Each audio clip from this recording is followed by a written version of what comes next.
Alors, vous avez fini d'installer, de générer le projet Node avec la commande npm init.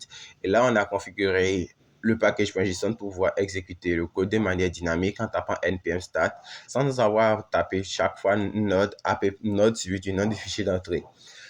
Eh bien, aujourd'hui, on va poursuivre dans la création des serveurs. Et là, on va partir d'un cas typique.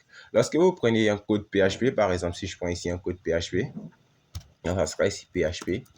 Lorsqu'on prend ici du code PHP et qu'on utilise par exemple Ngraph, le framework Laravel, lorsqu'on souhaite démarrer ici un serveur, on a juste à lancer WAMP ou SAMP ou n'importe quel autre client MySQL. Et ici, venir, on va prendre le cas de Laravel comme j'ai dit. Et ici, aller dans la console de ce dernier et taper ici un PHP artisan save.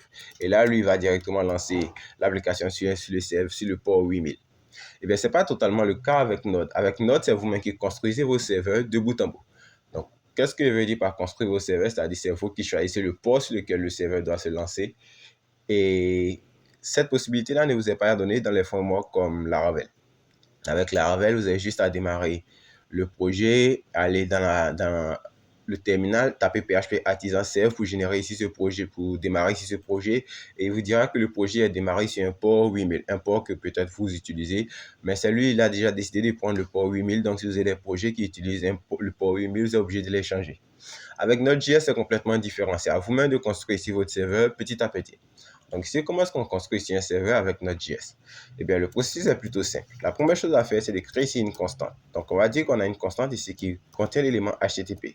Et l'élément HTTP, c'est la méthode.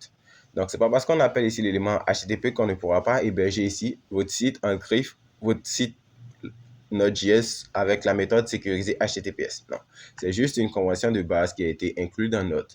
Et ici, on va lui dire que pour cette constante HTTP, on va lui dire qu'elle utilise une méthode intégrée à Node.js qui s'appelle la méthode HTTP. Ou alors, on va dire qu'elle importe la méthode HTTP. Et ici, pour faire l'import avec Node.js, c'est plutôt simple. On a juste ici à faire un require. Et ici, on appelle ici un require de HTTP. Ensuite, là, on doit créer ici une nouvelle constante qui sera le serveur. Et ici, on dirait que ça sera égal au HTTP, à la constante HTTP. Ici, on va appeler la méthode createServer. Ensuite, là, on doit essayer d'écouter sur la requête, la response et la méthode next. Et ici, pour terminer, on doit maintenant démarrer ici ce serveur en choisissant le port sur lequel nous souhaitons faire l'écoute. Donc, ici, on peut ici lui dire qu'on va créer, on va démarrer ici le serveur. On va faire ici un serveur.listen. Et ici, on va lui dire qu'on souhaite écouter sur le port. Donc là, c'est à vous de choisir le port. Donc là, on peut dire qu'on va écouter sur le port 5000. Et ici, on va dire qu'on aura une fonction fléchée qui va être exécutée lorsque l'utilisateur écoutera sur le port 5000.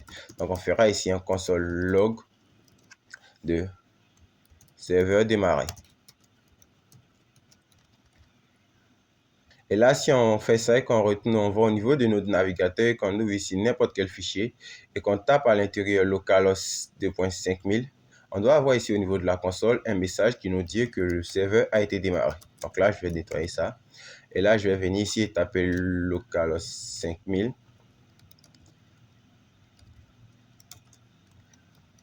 Et si je fais ici un coup d'entrée, je vois que là, j'aurai ici une boucle infinie.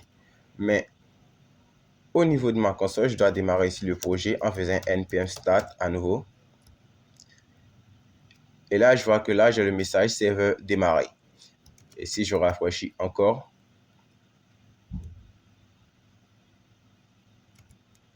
j'aurai encore le message serveur démarré qui apparaîtra. Donc voilà comment est-ce que vous pouvez faire pour démarrer ici votre serveur personnalisé en utilisant Node. Là, vous avez juste à définir ici le port.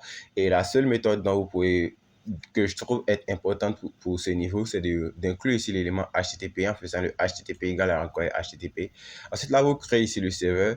Et si vous utilisez la méthode listen pour écouter sur un port que vous aurez vous-même défini.